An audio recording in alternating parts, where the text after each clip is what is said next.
Welcome, everyone. Yeah, I'm in the white part.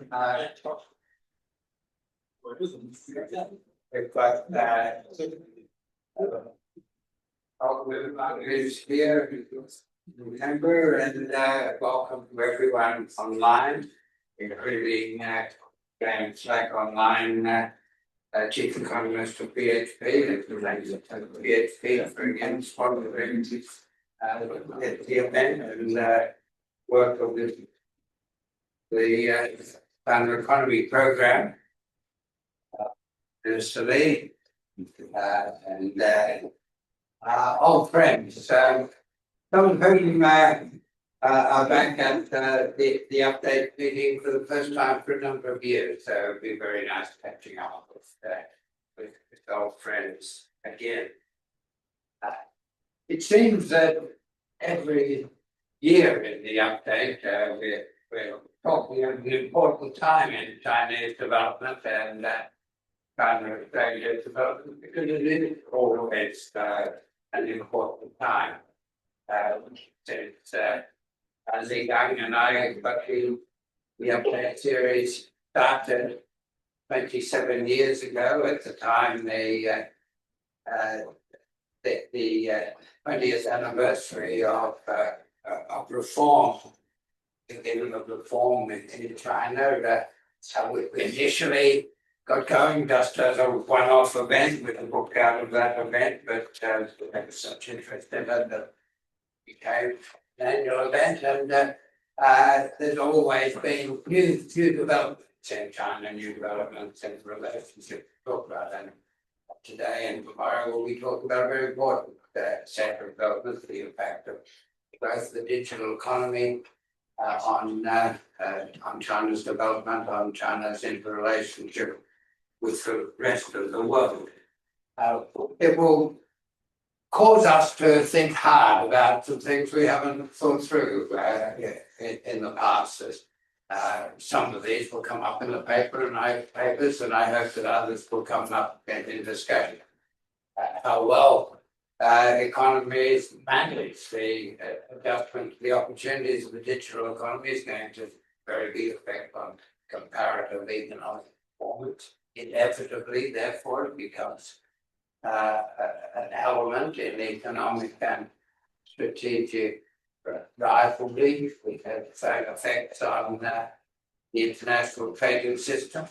But one dimension of these new developments is not so much in the papers, but I hope we get some discussion of it during today and tomorrow, will be the impact of this on international trade. The recent developments over the past couple of years in the digital economy, the growth of AI, the huge role of management of data in economic development is making energy supplies to data a major element in comparative advantage in the international economy. It's something that Australia's got a close interest in as with potentially a very low cost energy economy in the zero carbon economy. It becomes so that these issues of digital development, the development of AI becomes quite an important dimension of changing comparative advantage in the world economy. It's something that a group like this will need to give some thought to. But the first thing we do is invite Minister LI Fanjie from the Chinese Embassy. Chinese Embassy always has been a strong supporter of the event, and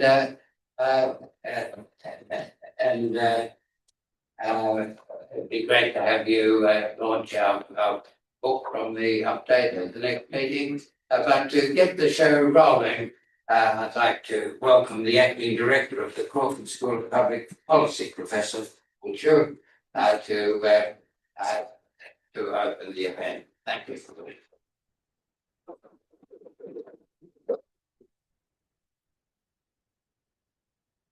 Good morning, everyone. My name is Professor Long Chiu. I'm the acting director of the Crawford School of Public Policy at Australian National University, speaking on behalf of Professor Janet Offred, who is not able to join us today.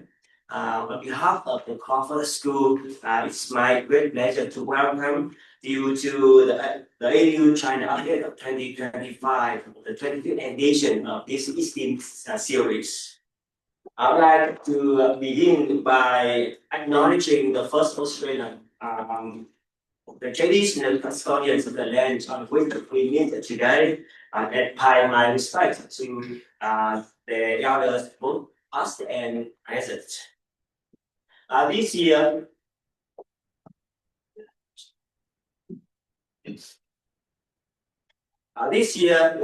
the theme of the AU China Update is the digital transformation in China, which will be explored by over 20 leading scholars who will share insights on various aspects of the digital economy and its broader impact on the Chinese economy.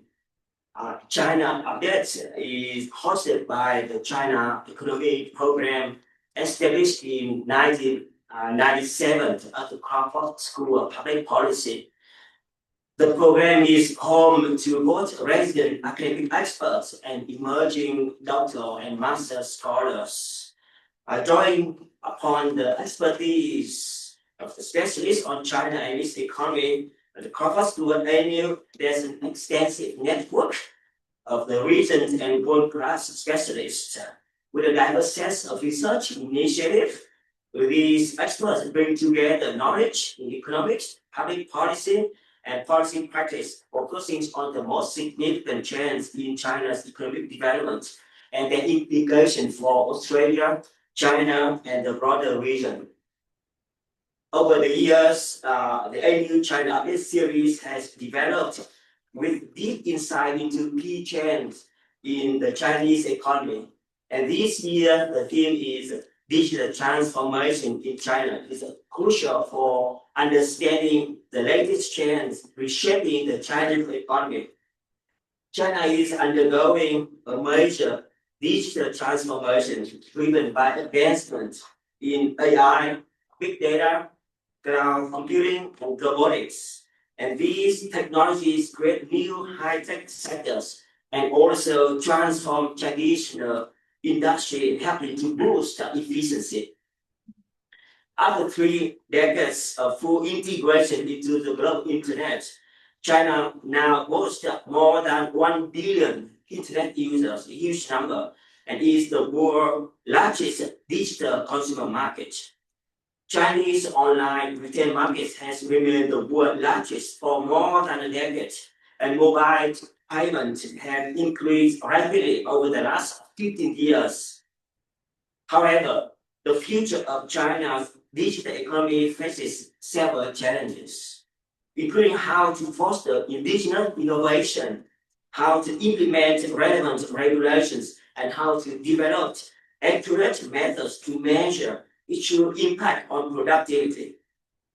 Regulatory frameworks must try to make a delicate balance between fostering innovations and ensuring proper oversight, especially as digital platforms expand globally.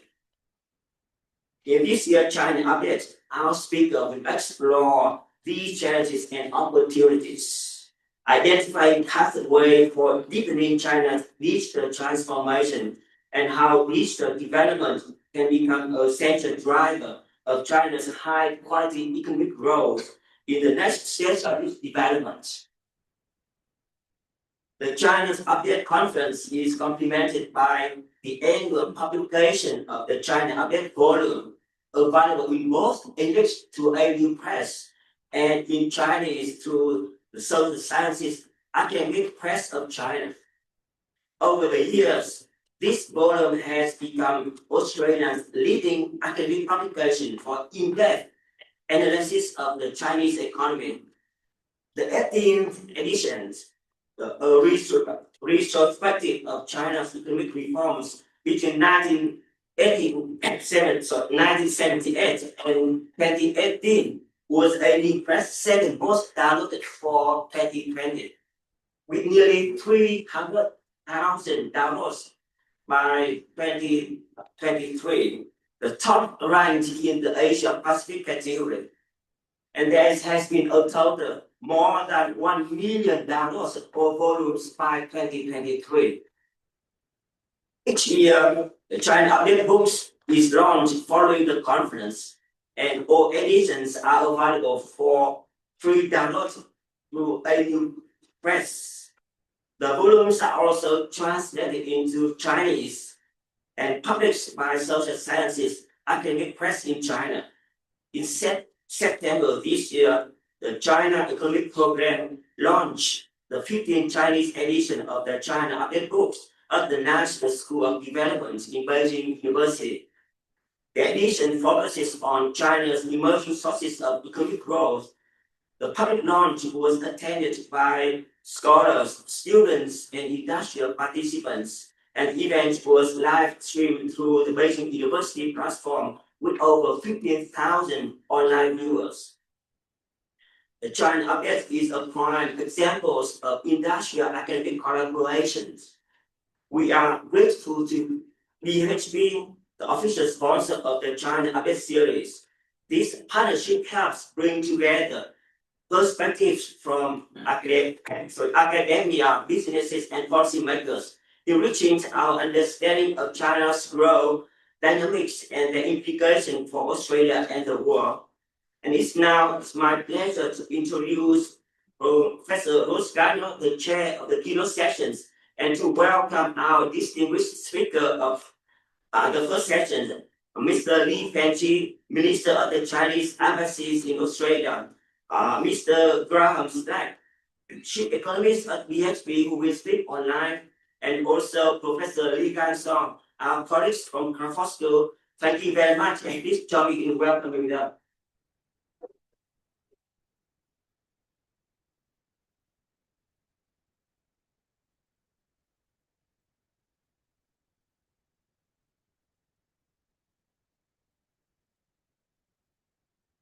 Okay, thank you. Thank you very much. Professor Peter Prof. Very nice to meet you again, this time in you. Ambassador Rose Garnaut, you are very famous among our Chinese colleagues in the embassy. And ladies and gentlemen, good morning. It is indeed a great pleasure for me to attend today's conference. The China Update 2025 actually provides a very precious opportunity for me to exchange views on Chinese economy with experts and colleagues from around the world. And first of all, I'd like to convey Ambassador's greetings to experts and scholars from around the present day. And I shall say thanks to you all for your contribution, for your attention and efforts in the study of China's economy. Over the past 25 years, China Update Annual Conference has attracted wide attention and participation from think tanks and academics in Australia, China, and other countries, and has become an Australia's and also Asia Pacific regional premier forum for in-depth discussions and analysis on China's economic development. I would also like to extend a warm welcome to the distinguished experts and scholars from Peking University, Nankai University, Central China Normal University, Alibaba, and other well-known Chinese universities and enterprises who have traveled a long way to be here with us today. Ladies and gentlemen, the fourth plenary session of the 20th Central Committee of the CPC is concluded successfully not long ago. The most important outcome of the session was that the recommendations of the CPC Central Committee for formulating the 15th five-year plan for economic and trade development was adopted after deliberation. The draft document sets out a top-level design and strategic plan for China's development over the next 5 years. The scientific formulation and consistent implementation of five-year plans has been an important experience of the CPC in governing the country, a country with a population of 1.4 billion people, and also a major political strength of socialism with Chinese characteristics, which ensures the continuity of China's national governance and macro policies. Actually, since 1953, China has formulated and implemented altogether 14 national plans, which plays a very important role in the promoting of China's economy. Over the past 7 decades, China has transformed itself from an impoverished agricultural country into the world's largest manufacturing powerhouse and the second largest economy, realizing the first centenary goal of building a moderately prosperous society in all respects and eliminating extreme poverty. China has now embarked on a new journey toward fully building a modern socialist country. China will basically realize socialist modernization by 2035 by completing the 14th five-year plan, 15th five-year plan, and 16th five-year plan. Solid progress has been made for a good start during the 14th five-year plan. China's economic strength, scientific and technological capabilities, and composite national strength have continued to rise, and Chinese modernization has made solid new strides. The 15th five-year plan period will serve as a critical stage in building on past achievements and breaking new ground toward the basic realization of socialist modernization. China will give full play to the strength of socialism with Chinese characteristics, its enormous market, its complete industrial system, and also abundant human resources, and translate these strengths into concrete outcomes in high-quality development. The next 5 years will see China innovating at a fast pace. China will boost its strength in education, science and technology, and human resources in a well-coordinated manner, raise its innovation capacity across the board, and keep fostering new quality productive forces. The next 5 years will see China building a stronger foundation for the well-being of its people.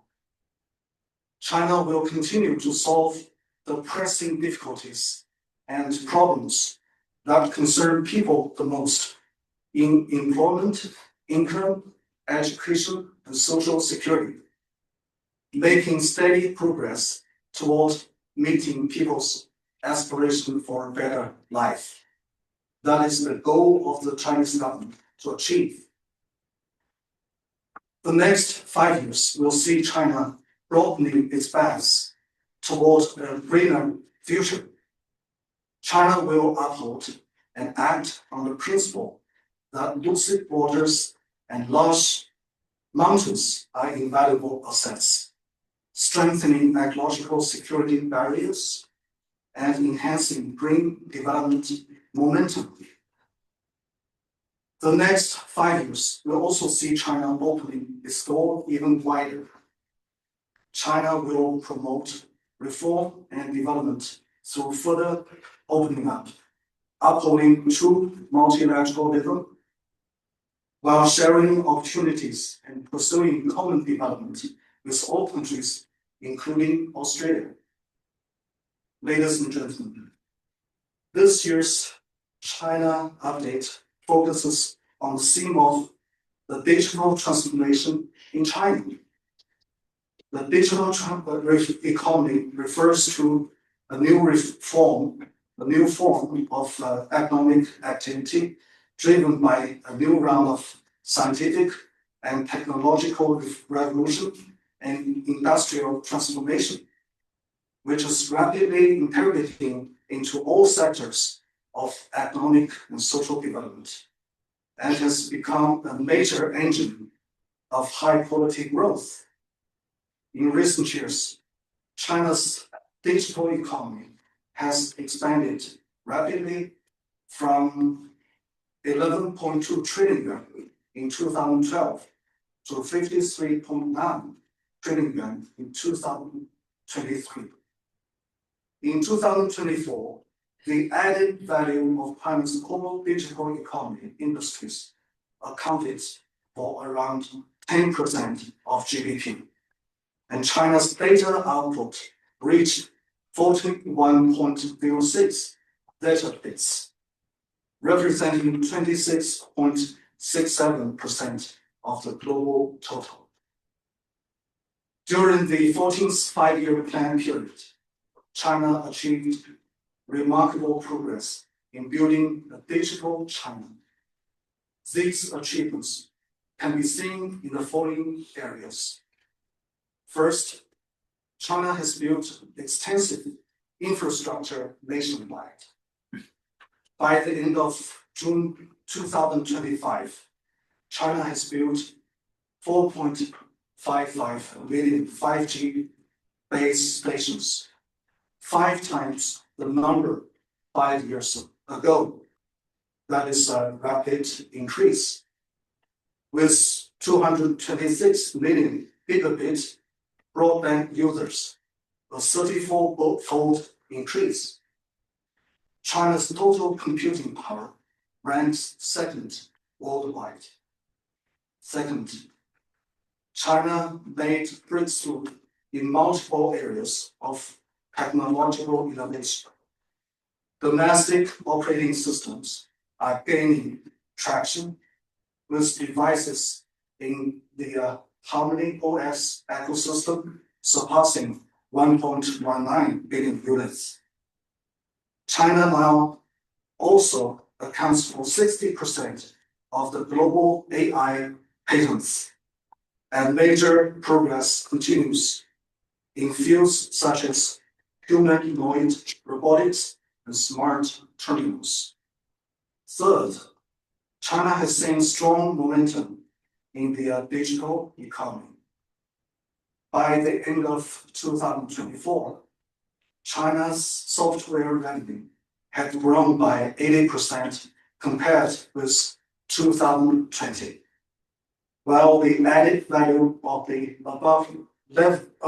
above scale electronic information manufacturing had increased by over 17%. More than 10,000 smart factories have been set up, covering 80% of major manufacturing industry categories. Fourth, China's digital life has become smarter. Internet hospitals nationwide now provide over 100 million consultations annually. Almost 1/10 of the population receive online consultations, and more than 1.2 billion people have health insurance e-certificates. The digital transformation of all national 5A level scenic areas has been completed. Elderly people can request assistance with a single click. New digital consumption models and products, including instant retail and intelligent connected vehicles, continue to emerge. I have also noted that Australia has been actively promoting its digital economy in recent years. The Australian government has successively released the Digital Economy Strategy 2030 and the Digital Economy Strategy 2022 update, with ambitious goal of becoming a world-leading digital economy and society by 2030. Last week, the Australian government issued the Data and Digital Government Strategy Implementation Plan for 2025, highlighting priorities in AI, data governance, connected services, and cyber security. China and Australia share similar ideas and complementary strengths in digital economy. We see broad prospects and great potential for cooperation. China stands ready to work together to enhance policy communications and also industrial cooperations, fostering new growth drivers and expanding opportunities in practical cooperation for the benefit of the two peoples. Ladies and gentlemen, now the China-Australia Comprehensive Strategic Partnership has entered its second decade. President Xi Jinping has successfully met with Prime Minister Garnaut for 4 times in 3 years. And both leaders have charted the course and outlined the blueprint for the development of bilateral relations from a strategic long-term perspective. Chinese Premier Ligang successfully visited Australia last year. Prime Minister Garnaut made a successful visit to China this July. And we have seen a successful visit by Chairman Zhao Leji of the National People's Congress of China, of the Standing Committee. So I think for us, now it is time to strengthen the strategic alignment and policy coordination with Australia. Standing at a new historical starting point, China stands ready to work with Australia to build a more mature, stable, and fruitful comprehensive strategic partnership. Join hands to stride into a digital future and contribute to sustainable development in Asia-Pacific region. Ladies and gentlemen, this conference brings together a wealth of topics and a gathering of distinguished experts. Today, we will witness the publication of the latest book of China Updated 2024, The Great Energy Transformation in China. I hope all participants will contribute valuable insights on China's economic development and offer constructive suggestions for China-Australia economic trade cooperation. Finally, I wish this conference a complete success. Thank you.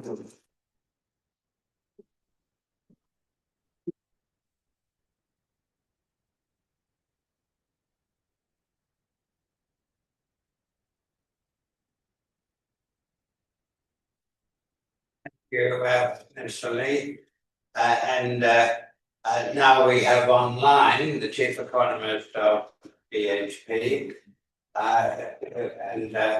Let me once again thank BHP for their continued support for the China Update and the China Economy Program at the ANU. BHP, important part of the China-Australia relationships now for nearly half a century and continuing to play a very big role. So, grand thank you from BHP. Thank you, Mr. Chairman, for those kind words. Distinguished guests, ladies and gentlemen, it's really an honour to join you today, albeit virtually from Singapore. to participate in this year's China's update conference. Look, while I wish I could be there in person, we are really grateful for the opportunity to connect with this distinguished group of scholars and policymakers today. As mentioned, BHP has been a proud supporter of the China Economy Programme and the ANU China Update for more than a decade. We really believe this collaboration reflects our shared commitment to rigorous, independent thinking and to fostering a dialogue and help shape better decisions both for business, policymakers, and society at large. Today's theme, China's digital transformation, is both timely and we think consequential. It's reshaping industry, societies, and global economic relationships. Not only is it central to the future of companies like BHP, it has, of course, potential to improve lives everywhere through cleaner energy, smarter infrastructure, and technologies that connect and empower people. This interdependency between the digital economy, improving people's lives, and the world of commodities is often overlooked.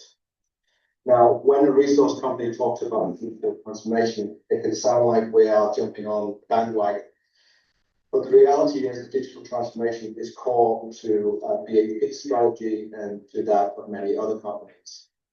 The BHP digital transformation creates two distinct but deeply connected impacts. It creates impacts of both the demand drivers and the productivity drivers of our business. On the one side, the digital economy fuels demand for the commodities that actually enable it.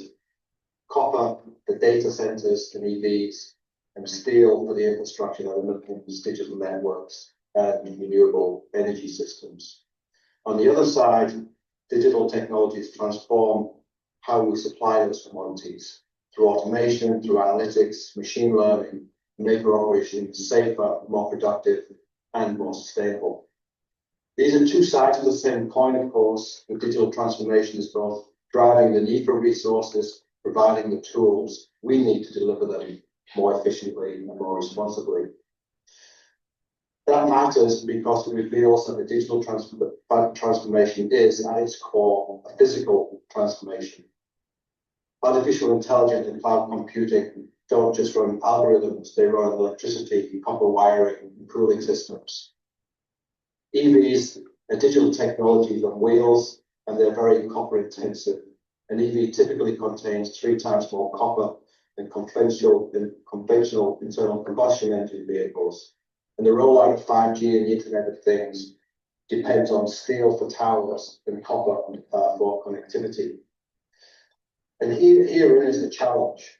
We expect the world will be around 10 million tons short of copper annually within a decade.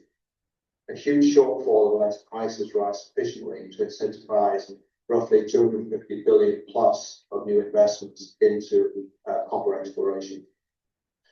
Just to put that into context, it took around 30 years to add the last 10 million tons. The industry's current challenge is to repeat this substantial volume growth double quick. That underscores why digital tools matter, not just for enabling the digital economy, but for discovering new copper deposits and extracting them more efficiently. If we don't manage that, the digital pathway will be both costly and slower than we would all like. This global digital shift isn't just reshaping demand for resources, it's redefining economic models, as already touched on by the previous speakers. And nowhere is that more evident than in China, as we've just heard. China's approach takes the logic that we've just explored, digital driving physical, and elevates it to a national strategy. Under the banner of cultivating new quality productive forces, China's embedding digital technologies in the heart of its growth model. And this isn't just a slogan. With a shrinking and aging population, China needs an economy that can generate more wealth from fewer workers. That means innovation and industrial upgrading are not optional, they are foundational to its future prosperity. China's new quality productive forces strategy is central to building a new economic model, one driven by innovation into technology and advanced manufacturing. Explicitly links the digital with the physical, from AI, 5G data centers to EV manufacturing, batteries, and the vast renewable energy systems needed to power them. The model has the potential to deliver high-paying jobs, more tax revenue, and sustained productivity gains to support an aging population and ensure China continues its impressive progression up the income scale. The scale of China's achievements is already impressive, of course. The National Bureau of Statistics estimates that China's core digital industries already account for around 10% of its GDP, and that's just a start.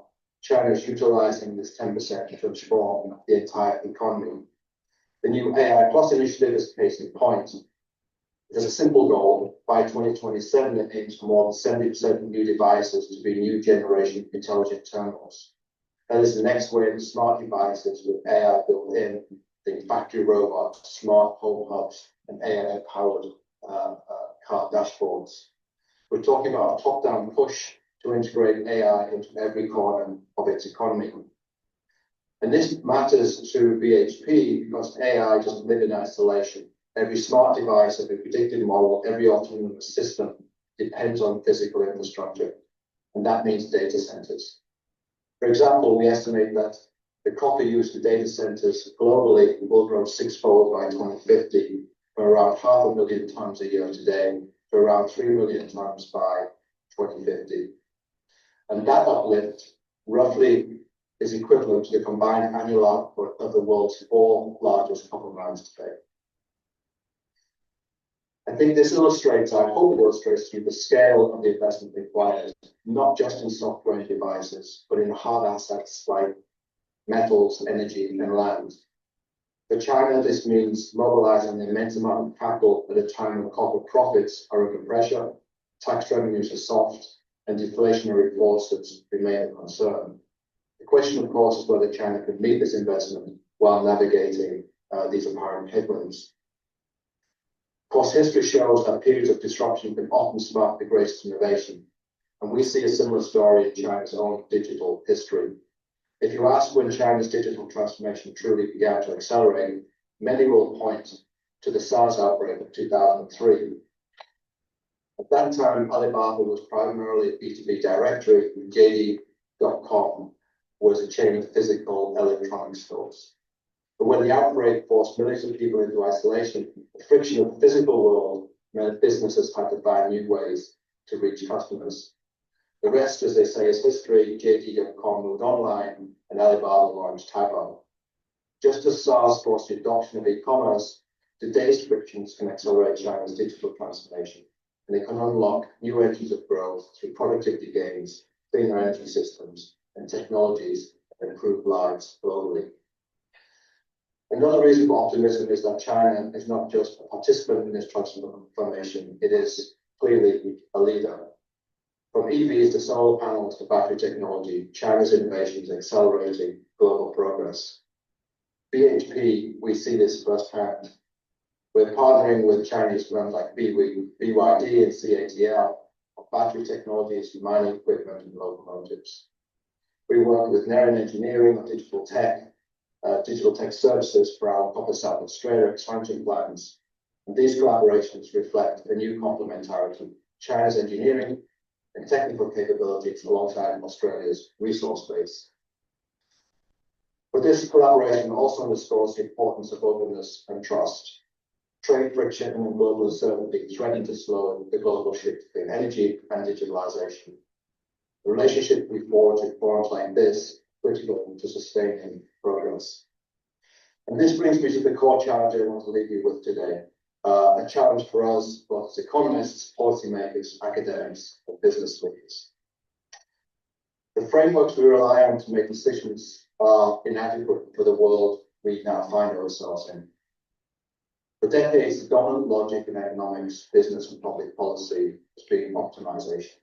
We build models to find the most economically efficient outcome. We build supply chains for just-in-time delivery, and we've allocated capital based on the highest expected return, assuming a relatively stable and rule-based global order. That approach is no longer without risk. We're now operating in a world defined less by optimization and more by resilience.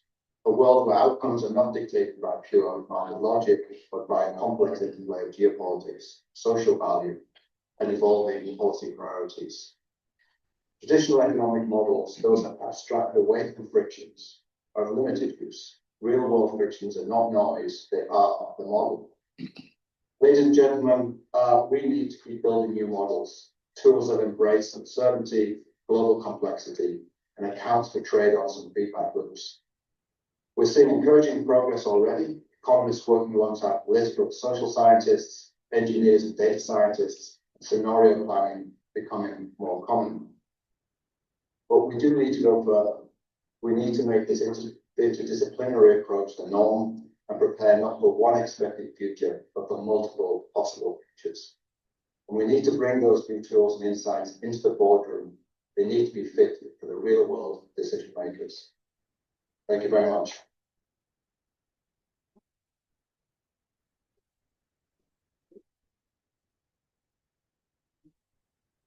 Thanks, Graham, for that very thoughtful linkage of the issues before this conference on the digital economy to some wider questions of development. Bigger questions that I hope will remain part of the discussion through today and tomorrow. Big linkages between the developments in the digital economy and the stability of the international trading system and the economic system, which of course have come under exceptional challenge. That stability of the rules-based system over the past year. But we do have to think systematically about how that affects all dimensions of economic development, and in particular the developments associated with the digital economy. A good reminder too about in Graham's presentation about the links between these new developments and old issues of economic development. That extraordinary estimation of growth in copper demand arising out of growth in the digital economy, something that with very large implications for the whole world, but in particular for Australia with this comparative advantage in a range of mineral resources, including copper. Graham's comment about the demands on world development in this new era on requirements of copper sends my mind back to the discussions that began here at the ANU about 3 decades ago, when we started looking systematically at the implications of Chinese economic development for world demand for steel and steel making raw materials. Just looking at the basic economics of developments that had begun and extrapolating some of the implications of that for future global trade led us to some conclusions that were at the time surprising for the rest of the world. Graham, I was asked by BHP to open the International Steel Conference when it was held in Melbourne with BHP the host in the late 90s. And we had a big meeting in the Melbourne Town Hall, which is a very large forum and was full of steel makers from all over the world. There was a time of great gloom about the world steel economy, because after the collapse of the Soviet Union, you had all of that steel making capacity, a decline in economic output and demand. Steel was flooding around the world, and so the main story being discussed amongst all the steelmakers, the world hosted by BHP, with this rather desperate situation of oversupply. And then I made a little bit of a presentation just drawing the implication for world steel demand of what was going on in China, and said, well, our big challenge in the next couple of decades is going to be completely transforming world trade in steel making raw materials and steel to supply this extraordinary growth. And it was a a strange thought dropped into that steel-making forum several decades ago. Well, you dropped a similarly challenging idea about copper, and it will have huge implications. You mentioned the links between the growth of the data centers and energy. That is going to have huge implications. Huge implications not only for supply and demand for energy and how we meet that all over the world, but also big implications for the transition to the zero carbon world economy that we all have to make if we're going to avoid catastrophic damage from climate change. That challenge has always been a big challenge.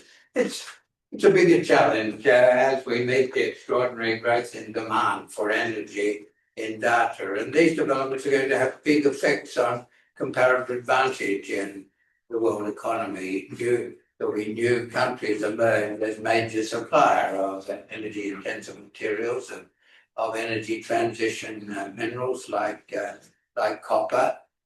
Huge change in patterns of international trade. We're going to need a smoothly operating international economic system. We're going to need the world rules-based international system that we had for a number of decades and which has been damaged very much by developments over the past decade, especially the big changes in United States policy. Well, we have to think through all of those implications. So Graham's comment was we have to build into our thinking acceptance of great uncertainty. We certainly have to do that.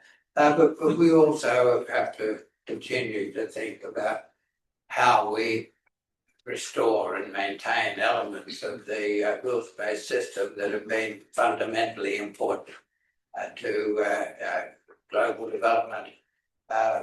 Well, now for 7 decades, but in particular the last half century, which has seen rapid development in China, in much of developing Asia, the integration of the major Asian economies into the international system. So thanks for introducing those things, and we hope that we can keep them part of discussion over the next 2 days. And to conclude this introductory session, Professor Ligang, Ligang, a pillar of all we've done since the beginning, still going. Thanks, Ligang, for that.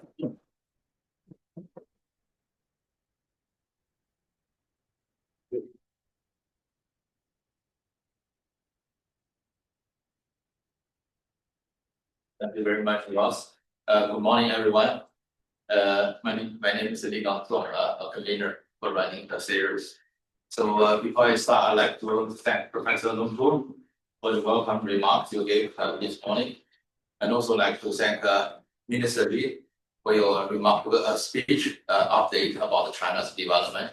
Also yourself with the launching the Chinese book, the China Update book. Mr. Zhang Yang also welcome you to Australia and to AU. Yeah, hope everything goes well. Thank you. And also like to acknowledge the contribution by Professor Peter Drysdale and Professor Ross Garnaut. Both started the series, as Ross mentioned, 27 years ago. So the series continues. And also like to thank our visitors and the speakers. And it's actually a privilege to have the group of such a distinguished scholar joining us in discussing this very important issue about the digital transformation. And the world is undergoing somehow 2 parallel significant transition. One is energy transition, the other is a digital transition. We covered energy transition last year, so this year the focus is really on the digital transformation. So I would like to give a bit of a background or the picture about how we understand the digital transformation. And I would like to focus on perhaps the following issues. What the digital transformation actually means, how it drives economic growth and development, what the global evidence tells us about its impact. What can we learn from China's experience? And finally, what the challenges and the risks we must confront in the years ahead. First, what the digital transformation really means. Let me begin with the basic question. What exactly do we mean by digital transformation? So digital transformation is not simply about using computers or automating one or two tasks. It is a system-wide reorganization of how we produce, exchange, govern, and driven by digital technology that scale across the entire economy. It consists of three interrelated aspects. First, the infrastructure, which are the foundation of digital transformation. This includes broadband networks, mobile connectivity, cloud computing, data centers, digital identity system, and the instant payment platform. Second, the applications, which include technologies such as artificial intelligence, machine learning, machine learning, automation system, and data analytics, which amplify our cognitive and decision-making capabilities.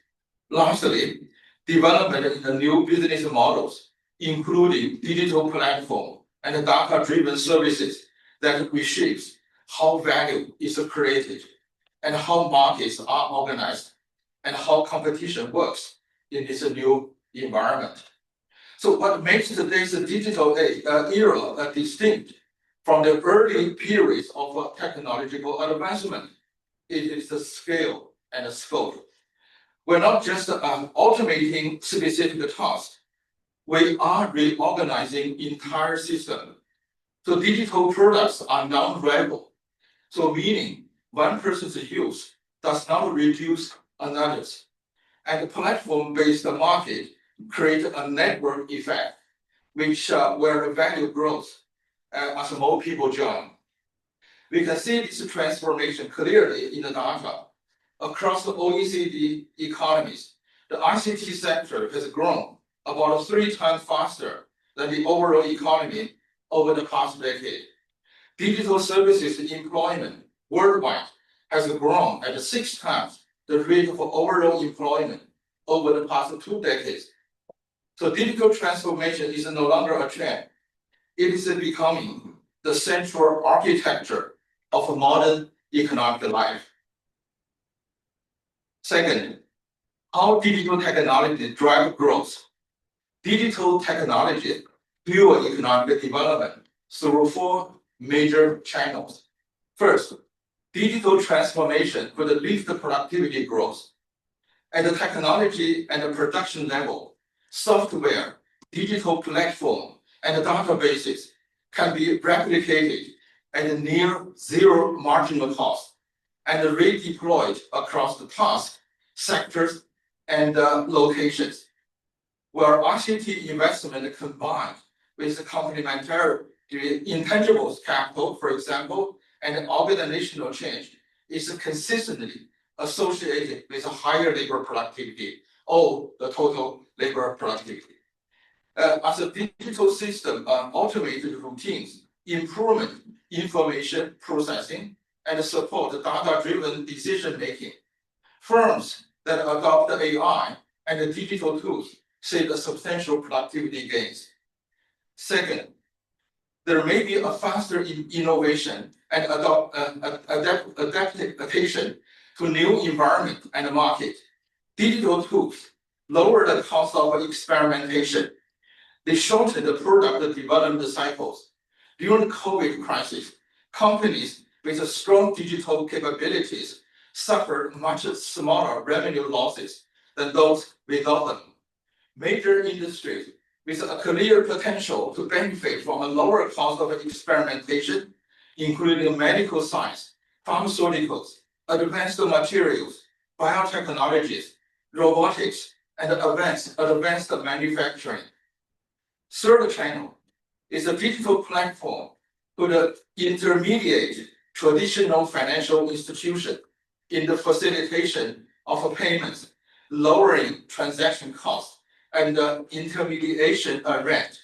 So freeing up income and expanding market. Digital platform reduces the search cost and connect the buyers and the sellers in a way that was previously impossible. So a striking example is China, as Mr. Li just mentioned. China's e-commerce sector, which grew from 8 trillion yuan in 2012 to nearly 44 trillion yuan a decade later. The fourth channel is that the digital transformation may speed up structural transformation in the economy. Digitalization creates an entirely new industry and occupations. Approximately 60% of the current US jobs did not exist in 1940, and most of these new jobs have come from a technological change and a digital innovation.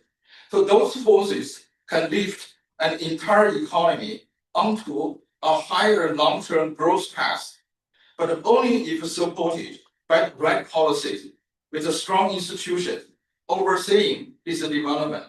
So without investment in the digital skills, connectivity, competition, and good governance, countries risk falling into a low adoption trap. So my third topic is a global experience, which shows that a highly uneven landscape. Worldwide, digital transformation is advancing rapidly, but unevenly. Advanced economies, including North America, Europe, Japan, and South Korea, benefit from high-speed broadband, strong digital skills, and advanced industry. They are pushing forward with AI integration, Industry 4.0, and data-driven services. In many low-income countries, internet use remains below 30%, skill shortages, infrastructure gaps, and high costs slow the process of adoption. Yet, if you compare with all countries, we can see that the developing countries seems to be the most excited, as we say, the remarkable leapfrogging. Kenya's, PESA transformed the financial inclusion, India's digital identity, and the faster payment system, and Vietnam and Indonesia have built a thriving e-commerce ecosystem. Of course, at the same time, we can see that we notice there is a very sad range of national attitudes towards AI, which Australia being at the negative end of the scale. So a lot of catch up to do for Australia. So sectors are transforming at a different speed. IT, media, and insurance and finance are moving the fastest. Public administration, healthcare, construction, and agriculture have to be lagged. By 2030, AI is expected to add to an annual productivity growth in advanced countries quite substantially, provided countries investing in a kind of rescaling and organizational adaptation. But the sustainability challenge are growing. Data centers, digital networks already consume up to quite substantial portion of global electricity. And e-waste is expected to surpass 10 million tons globally over the past decade. So digital transformation must therefore be paired with the green digital policies, which emphasize efficiency and renewable energy and the circular economy. Number 4, China's digital transformation. To see the experience of achievement, drivers and challenges. China offers a powerful example of a digital transformation at scale. China's digital economy reached 50 trillion yuan in 2022, about 41% of the country's GDP. And the broader definitions, the least worth in e-commerce, accounting for about 40% of global transactions. Mobile payments have become universal in China. Digital services such as telemedicine, online education, and remote work grew rapidly especially during the COVID crisis, helping China maintain economic resilience. Digital tools are also transforming manufacturing, and agricultural, improving productivity and reduce emissions. Behind China's success in the above aspect, there are four main drivers. The first, China had a massive infrastructure investment, including the world's largest broadband and 5G networks, as Mr. Li just mentioned. That the scale of the investment. Second, the private entrepreneurs have been very active in engaging in development of digital technology and its application, such as those the super apps, as we can see. The third is that there has been a strong government strategy with initiatives like Internet Plus, the Digital China strategy, and the 14th and now the 15th five-year plan, which has a clear focus on AI development and the backup was supported by government policy.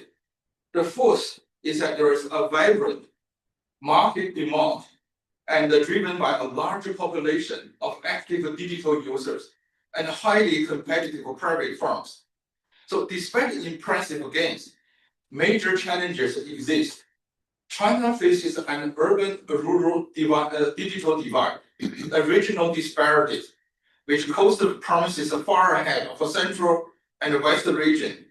A slowdown in the certain sector, mature sectors, such as e-commerce, as markets reach kind of a situation.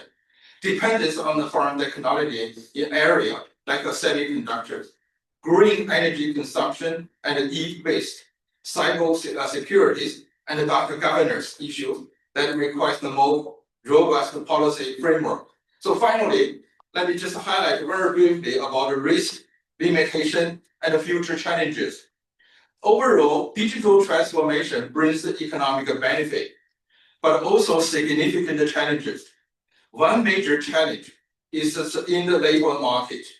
The World Economic Forum estimates that between now and 2027, 83 million jobs may be displaced, while at the same time, of course, they also estimate that 69 million new jobs will be created. So there is a net loss of 14 million jobs globally, concentrated in the routine administrative transport occupation.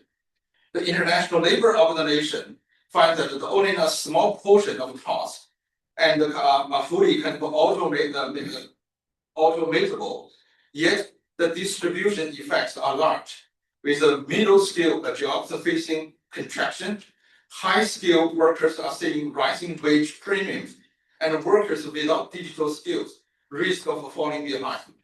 This makes the reskilling, lifelong learning, and active labor market programs essential. Another major challenge lies in the frontier of digital transformation, specifically the artificial general intelligence, or now they call it the super intelligence. Some experts suggest that the AI could reach the human level reasoning by around 2030, with even more capable system emerging soon after. This could dramatically accelerate the growth, potentially increasing potential supply by 20% or even more per year if larger portions of the tasks are automated. But the risk could be serious. Wages could collapse if AI becomes a close substitute for human labor. Economic and political power could concentrate in a handful of firms or states, and a technical alignment challenge whereby powerful systems pursue resources acquisition and goal preservation irrespective of human welfare, risk the possibility that misaligned superintelligence become a global negative externality of unprecedented scale and could introduce a significant systemic risk. These concerns have elevated AI governance to become a very important global priority. There are also some broader structural challenges. Globally, there is about $400 billion funding gap for universal internet access. There has been rising greenhouse gas emission from ICT's infrastructure. The success rate of a digital transformation project inside private corporations are low. According to some studies, it's only about 30% achieve their goal. So cybersecurity risk and the cost has been rising, and the countries have an uneven capacity to capture the value added during the digital transformation. So therefore, without strong governance and international cooperation, digital transformation may deepen inequality rather than reduce it. Finally, let me conclude. So building an inclusive and sustainable digital future. So that's the recommendation. So let me conclude with a simple but important message. Digital technologies do not determine outcome themselves. The benefit of digitalization depends on policies, institutions, and the choices that we make today.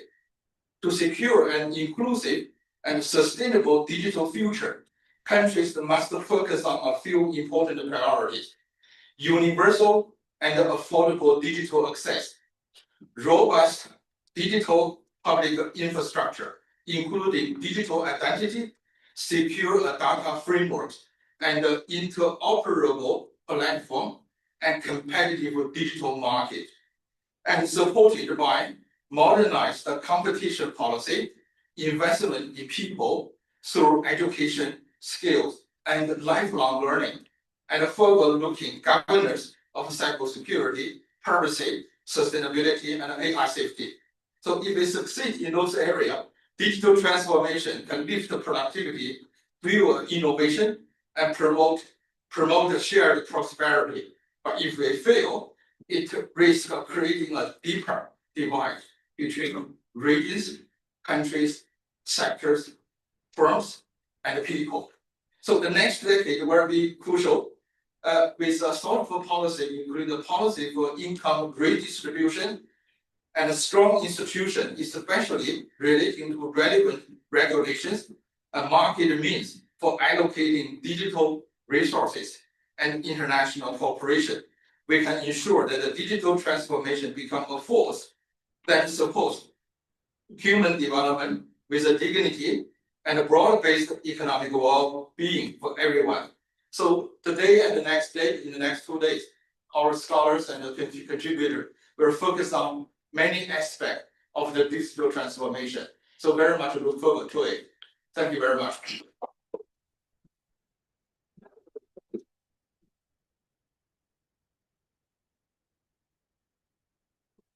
Thanks, Ligang, for introducing a number of the big, wider questions that arise out of growth of the digital economy and more recently the AI economy. I'll not the questions arise out of that, but we'll leave those for later sessions. Have morning tea now, and keep in mind the big issues that have been raised in this introductory session as we go through the next 2 days. Thank you.